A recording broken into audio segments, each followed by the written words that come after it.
Olá a todos, sejam muito bem-vindos ao nosso quinto e último encontro na Escola Bíblica Dominical sobre o tema Maturidade nas Decisões.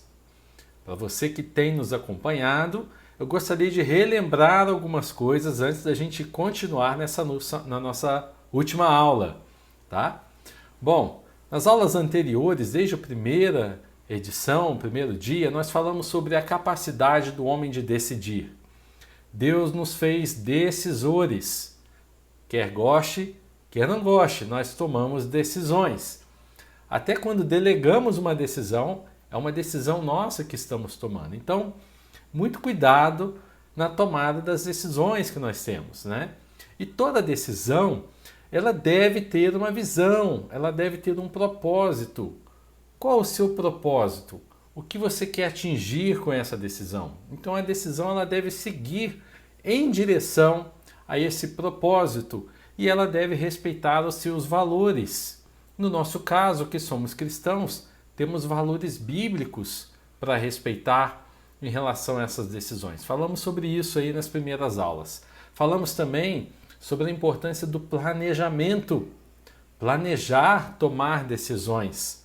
Nós planejamos essas decisões e nós mudamos de rota quando necessário. Às vezes nem tudo vai bem, então a gente precisa redirecionar aqui a nossa rota, recalcular a nossa rota. Nós temos que ter flexibilidade.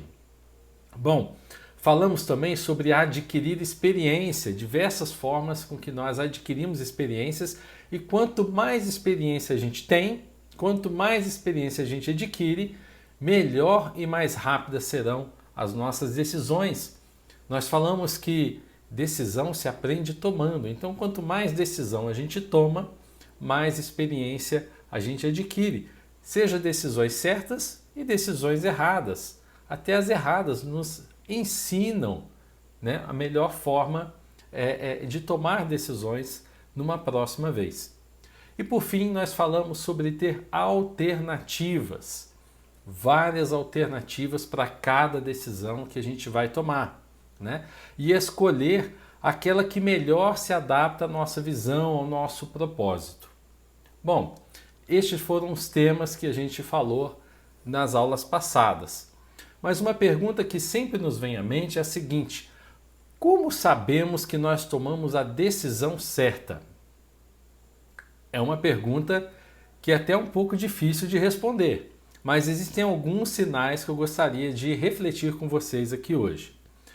Bom, para saber se uma decisão foi certa, esses sinais, né, eles podem vir acompanhados de algumas coisas. E é muito importante, primeiro, a gente ter segurança no processo de tomada de decisão. Ou seja, uma boa decisão, ela é uma decisão segura, é uma decisão que não tem dúvidas. Claro que às vezes a gente pode se enganar, pode não ter dúvidas hoje e amanhã surgir uma dúvida. Mas, via de regra, uma boa decisão é uma decisão segura, quando a gente está seguro daquilo que a gente está fazendo. Todo o conteúdo das aulas anteriores, tudo aquilo que a gente já falou, foi importante para a gente aprender metodologias diferentes e nos dar segurança dentro desse processo de tomada de decisão. Mas para saber se a decisão foi tomada certa ou não, né, basta a gente comparar o resultado da decisão com o objetivo inicial da decisão. Ou seja, eu decidi visando objetivar alguma coisa em específico. Se eu atingir aquela coisa em específico, então foi uma decisão muito boa. Qual o problema, então, com relação a isso, né? Quando o impacto dessa decisão não é para hoje, é um impacto para anos, né? Aquilo, talvez eu faça pequenas decisões hoje para atingir um objetivo lá na frente. E a gente, para isso, né, a gente confia na direção que foi dada, né, e no planejamento que nós traçamos. Mas pode acontecer que a gente está na direção correta, né, a gente acha que está na direção correta e de repente a gente para e percebe que os rumos das nossas vidas, que as nossas decisões não estão nos levando para onde a gente quer chegar. É por isso que a gente falou sobre as mudanças de rota. Essas análises são importantes. Nós falamos em algumas aulas para trás, né? Eu fiz um desafio para que vocês escrevam cartas para vocês para ler daqui 5, 10, 15 anos, né? Isso vai nos ajudar a nos orientar. As decisões que eu tomei me levaram para onde eu queria estar, e se não, quais os fatores, né, influenciaram, quais as decisões influenciaram para eu não estar aonde eu gostaria de estar hoje. E a partir daí a gente faz uma reflexão, uma análise das decisões tomadas no passado. Às vezes tem relação com a sua carreira, uma decisão que a gente toma bem novinho, com 18, 19 anos, qual faculdade cursar, e às vezes a gente percebe que aquilo não nos traz felicidade. O que fazer, né? Eu confesso para os irmãos que quando eu era bem jovem, eu já pensei várias coisas, né? A primeira coisa era ser dentista, tirei logo de cara isso. Mas como eu me dava muito bem com o computador, eu imaginava que eu seria um excelente cientista da computação, né? Fiz 2 vestibulares para passar, né? Passei no 2º vestibular de ciência da computação e por orientação do meu pai eu fiz também administração. E no fim gostei muito de administração e não gostei nem um pouco de ciência da computação. E não tive compromisso ali com as coisas que eu não gostava. Persegui ali no curso de administração e tranquei o curso de ciência da computação. Foi uma mudança de rota bem no início da minha vida, antes até de eu começar a minha carreira. Mas ela fez toda a diferença para mim. E eu costumo dizer o seguinte, o ano que eu fiz, né, eu fiz 1 ano de ciência da computação, não foi um ano perdido. Aprendi muitas coisas naquele curso que me ajudam até hoje no meu dia a dia. Então nada é perdido nessa vida. Então a gente percebe que a gente não está progredindo da forma que a gente imaginava e aí a gente repensa algumas decisões, a gente recalcula a nossa rota. É muito importante neste momento nós refletirmos sobre as nossas decisões passadas, ver o que aconteceu e a gente muda algumas rotas da nossa vida, como eu comentei no meu exemplo aqui. É comum também a gente perguntar se nós estamos fazendo a vontade de Deus. Será que isso que eu estou fazendo aqui está dentro da vontade de Deus, no centro da vontade de Deus? E aí eu faço a pergunta, né? Como saber a vontade de Deus para a minha decisão? Né? É uma pergunta que eu imagino que algumas pessoas estejam se fazendo agora, né? E é uma pergunta que eu me faço às vezes, né? Muitas vezes, ao tomar decisão. Bom, eu trouxe aqui, vocês vão ver na tela, 4 pontos aqui de ajuda a refletir se para a gente saber se a decisão que a gente está tomando, ela está debaixo da vontade de Deus. Tá? A primeira delas é o seguinte, está escrito na Bíblia de forma clara, e aqui eu vou mostrar uma ilustração para vocês, que ela fala, muito interessante, né? É uma pessoa, um jovem, um senhor, né? Clamando a Deus e fala, Senhor, fala comigo, né? Eu quero ouvir a sua voz. E de repente desce uma mão dos céus com uma Bíblia. A Bíblia, ela é a palavra de Deus. Quando a Bíblia está fechada, ela é apenas um livro. Mas quando ela está aberta, quando você está lendo a Bíblia, é Deus falando contigo. Peça a Deus para abrir os seus ouvidos espirituais, para que você possa ter a sensibilidade de ouvir a palavra de Deus. E a partir dos princípios que estão ali inseridos, você sim fazer essa pergunta, Senhor, essa decisão, né, que eu quero fazer agora, existe algo claro na Bíblia, né, a este respeito? Então, essa forma é a forma mais eficaz de saber se Deus está se agradando, se Deus está de acordo com a sua decisão, tá? Porque a gente olha e avalia claramente na palavra de Deus. Então, eu vou dar um exemplo aqui, né? Pode ter jovens aqui. Geralmente vem um jovem e pergunta, olha, eu quero me relacionar com uma outra pessoa, mas essa outra pessoa não é cristã, essa outra pessoa não tem os mesmos princípios, não tem os mesmos preceitos, a mesma intenção, o mesmo propósito de adorar a Deus, né? Aí a gente vai para a Bíblia e vai ler, poxa, o que será que Deus pensa disso, né? Um relacionamento de uma pessoa que é cristã, uma pessoa que conhece a Deus, que quer ter intimidade com Deus, com uma pessoa que não tem compromisso com Deus. E a gente vai para a Bíblia e a gente lê 2 Coríntios 6,14, que diz o seguinte: não vos prendais a um jugo desigual com os infiéis, porque que sociedade tem a justiça com a injustiça? E que comunhão tem a luz com as trevas? A palavra de Deus é bem clara nesse sentido. Não pode haver sociedade entre julgos desiguais, entre infiéis e fiéis. Eu vou resguardar aqui muitos exemplos que nós temos de casamentos, né, que deram certo, de pessoas que uns eram cristãos, outros não, né, tinham vida diferente. Eu vou resguardar aqui porque eu conheço a vida e a história de muitas pessoas, né? Mas Deus é fiel e misericordioso também, né? Ele abençoa. Mas aqui nós vemos uma clara, uma nítida colocação de que não é para acontecer, né? Porque não há comunhão entre luz e trevas. Sociedades empresariais entre cristãos e pessoas do mundo, né? Em algum momento vai haver uma ruptura, né? A menos que haja mudança de vida, a menos que haja realmente uma transformação da outra pessoa, né? Então, este é o primeiro ponto, né? Um ponto quando há uma colocação explícita na Bíblia. E a gente tem que buscar e entender e conhecer a Bíblia para entender essas colocações. Além disso, nós temos os 10 mandamentos, que orientam muito bem as nossas decisões.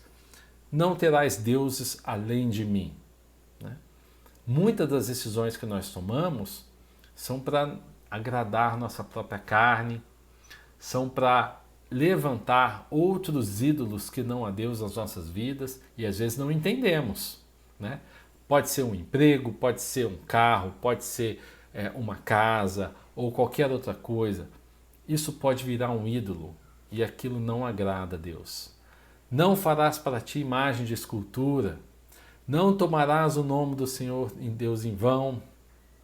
Lembra-te do sábado para santificar, guarda, né, o sábado. Honra teu pai e tua mãe, não matarás, não adulterarás, não furtarás, não darás falso testemunho. Olha, é uma decisão, mas eu vou ter que mentir aqui, né? Não darás falso testemunho. E não cobiçarás a mulher, a casa e os bens do teu próximo. Então temos aqui muitos nortes na palavra de Deus que nos ajudam a orientar se essa decisão está de acordo com o coração de Deus. A Bíblia fala que céus e terras passarão, mas a tua palavra não passará. A palavra de Deus, ela é intacta, ela é verdade absoluta. Falamos isso na última aula. O segundo ponto não está escrito na Bíblia de forma clara, mas existem valores que orientam essa decisão. Então, vamos achar um exemplo aqui. Por exemplo, uma pessoa que gosta, vem de uma cultura e gosta de fumar, por exemplo, quer fumar e não vai ter em nenhum lugar na Bíblia, pelo menos eu nunca encontrei, um versículo que proíbe o uso de cigarro. Ora, mas nós sabemos hoje que o cigarro é uma substância extremamente prejudicial à saúde. O cigarro ele faz mal, ele traz câncer, ele traz doenças e ele traz a morte precipitada. Ora, apesar da Bíblia não falar diretamente sobre o cigarro, sobre o fumo, nós devemos buscar princípios na Bíblia que nos embasam a isso, né? Então, quando a gente olha, né, o servo do Senhor, aquele que tem o Espírito Santo de Deus, ele não deve se contaminar com essas coisas, ele não deve fazer uso de algo que talvez aos olhos do homem lícito, né, mas aquilo que traz, que prejudica. Então, a gente olha esses princípios da vontade de Deus e a gente se norteia e a gente entende que é vontade de Deus para nós, né, que a gente não fume. Então, isso é um conhecimento dos princípios de Deus. Existe um terceiro ponto, que é quando não está claro na Bíblia e também não existem princípios claros que nos ajudem a saber o que é e o que não é a vontade de Deus. Eu citei um exemplo aqui do meu início de carreira, né? Que quando a gente tem decisões para tomar aqui, que você não vai achar na Bíblia se eu deveria ser um cientista do computador ou um administrador. Não tem, né? E não vai ter princípio que me orienta. As duas profissões são lícitas, né? São duas profissões que podem qualquer pessoa se aplicar. E como que eu descobri então, né? Se isso não estava na Bíblia, né? Bom, é uma questão muito pessoal, né? A gente não vai achar na Bíblia, é uma coisa muito pessoal, mas existe algo que pode trazer um conforto a mais, que é a comunhão com Deus. Quando nós temos comunhão com Deus, né, nós passamos a entender certas decisões, nós passamos a discernir certas decisões. Então nós vimos que Deus nos dá a direção para definir esse tipo de questão. Deus, ele fala conosco de alguma forma, ele vem e nos conta, de alguma forma ele vem e coloca nos nossos corações.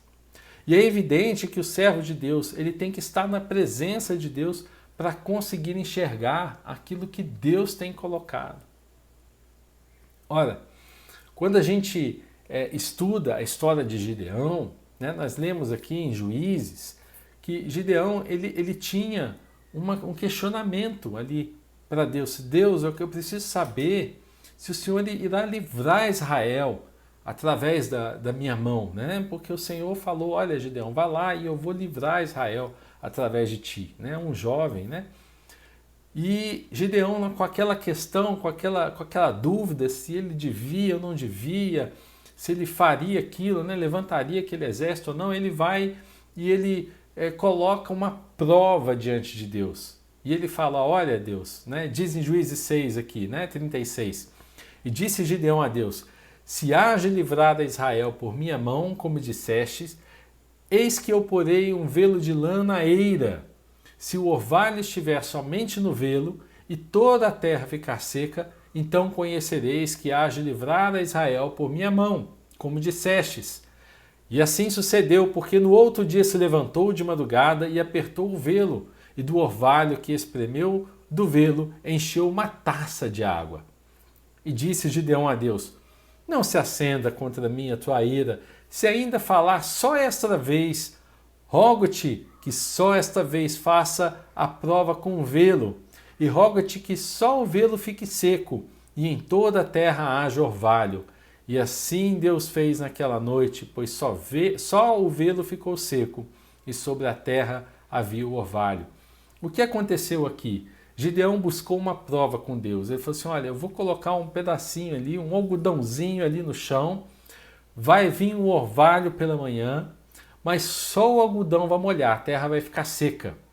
Quando ele pega aquela lã, né, aquela lã que é o velo, e de manhã aquela lã encharcada e a terra seca. E ele espreme e sai uma taça inteira de água. Ainda assim ele teve dúvidas. Ele falou assim, Deus, eu quero fazer uma outra prova. Agora eu quero inverter. Quando chegar a madrugada, toda a terra vai estar molhada, mas o lã vai estar seco. E sucedeu assim, e assim Gideão teve uma prova com Deus de que Deus iria fazer aquilo. Às vezes nós fazemos prova com Deus. Eu fiz uma prova com Deus antes de namorar a minha esposa, a Priscila. Né? Não vou contar qual foi a prova aqui, mas eu coloquei ali para Deus um desafio e aquele desafio foi cumprido. E era um desafio bem difícil de ser cumprido. O que eu gostaria de falar para os irmãos, queridos, busque a sabedoria que vem do alto, busque a sabedoria que vem de Deus. Nós temos que buscar essa sabedoria assim como o rei Salomão fez. Salomão havia acabado de assumir o trono no lugar do seu pai Davi e ele poderia ter pedido muitas coisas ao Senhor, mas ele decidiu pedir sabedoria para discernir as coisas. Quando olhamos 1 Reis, capítulo 3, versículo 9 a 12, diz o seguinte, Salomão dizendo a Deus em oração, a teu servo, pois, dá um coração entendido para julgar a teu povo, para que prudentemente discirna entre o bem e o mal, porque quem poderia julgar a este teu tão grande povo? E esta palavra pareceu boa aos olhos do Senhor, de que Salomão pedisse isso. E disse-lhe Deus, porquanto pediste isto, e não pediste para ti muitos dias, nem pediste para ti riquezas, nem pediste a vida de teus inimigos, mas pediste para ti entendimento, para discernirdes o que é justo. Eis que fiz segundo as tuas palavras, e eis que te dei um coração tão sábio e entendido, que antes de ti igual não houve, e depois de ti não se levantará. Salomão, como descrito aqui neste versículo, poderia ter pedido muitas coisas. Poderia ter pedido saúde, uma vida longa, os inimigos nas suas mãos, mas ele pede sabedoria para discernir e julgar o povo, para que ele possa tomar decisões corretas. Que você possa também, querido, pedir a Deus sabedoria para discernir, para tomar decisões corretas. Olha, Deus tem uma promessa sobre nossas vidas. Deus tem um plano traçado para nós. Ele nos conhece desde antes do ventre da nossa mãe. Antes que nos formássemos, Deus já nos conhece. Ele sabe os nossos preceitos e os nossos caminhos. Quem melhor que Deus para nos direcionar, para nos dar uma orientação? Só que isto vem com a intimidade com Deus. Isso vem quando nós buscamos Deus com o nosso mais profundo do nosso ser, com o nosso coração. Isaías 55:6 diz, buscai ao Senhor enquanto se pode achar, e invocai-o enquanto está próximo. Estamos ainda no mês de janeiro, né? Estamos no último fim de semana do mês de janeiro. Ainda um tempo de muitas decisões para o ano e para a vida. Que este ano, meu querido irmão, você possa decidir buscar ao Senhor enquanto ainda se pode achar. Em Jeremias 29:11 a 13 diz o seguinte, os pensamentos de Deus para você, porque eu bem sei os pensamentos que tenho a vosso respeito, diz o Senhor, pensamentos de paz e não de mal, para vos dar o fim que esperais. Deus quer nos dar o fim que nós esperamos, um fim de abundância, de vida, porque Jesus disse que veio para que tenhamos vida e vida em abundância. Não é mesmo? Então que nós possamos planejar as nossas vidas, tomar as nossas decisões em direção ao alvo que Cristo nos direcionou, a um alvo que Deus nos colocou, de uma vida plena e abundante nele. E Jeremias continua dizendo, então me invocareis e ireis e orareis a mim e eu vos ouvirei. E buscar-me-eis e me achareis quando me buscardes com todo o vosso coração. Que possamos, queridos, neste ano, neste início de ano, buscar ao Senhor de todo o nosso coração, buscar o entendimento, buscar a sabedoria, buscar a ter a intimidade com o Senhor. Porque com a intimidade com o Senhor nós temos segurança. Com a intimidade com o Senhor nós temos discernimento. Discernimento para decidir sobre nossas vidas. E por fim eu gostaria de ler Salmo 37, 4 e 5, que diz, deleita-te também no Senhor, e te concederá os desejos do teu coração. Entrega o teu caminho ao Senhor, confia nele, e ele o fará. Que nós possamos nos agradar de Deus, que Deus possa se agradar de nós. E assim, os desejos dos nossos corações, né, serão contemplados por Deus. Que o nosso caminho possa estar nas mãos de Deus. É Deus quem nos guia, é Deus quem nos conduz. Que nós possamos entregar essas decisões nas mãos do Senhor, porque é Ele quem vai fazer, é Ele quem vai dar a vitória. E para finalizar, né, um princípio chave dado por Deus para definir a vontade dele em alguns casos, que está em Colossenses 3,15, que diz que a paz de Deus, para a qual também fostes chamados em um corpo, domine em vossos corações e sede agradecidos. Meus queridos, nada melhor do que ter paz ao tomar uma decisão. Nada melhor do que saber que Deus está no controle e que aquilo que nós estamos decidindo não afeta a palavra de Deus, não afeta os valores que Deus tem nos colocados, não vai contra o propósito de Deus que Deus colocou sobre nossas vidas, que é ter um relacionamento com Ele e que é fazer com que outros também tenham um relacionamento com Ele. Não há nada melhor do que ter essa paz nos nossos corações para que nós possamos tomar as nossas decisões. Meu amado irmão, minha amada irmã, eu sou muito grato a Deus pela vida de vocês, por terem chegado até aqui, por terem concluído essas 5 aulas. Para mim foi um momento de aprendizado, um momento de estar mais próximo de Deus também e de refletir nas minhas decisões que eu já tomei e daquelas que eu ainda vou tomar.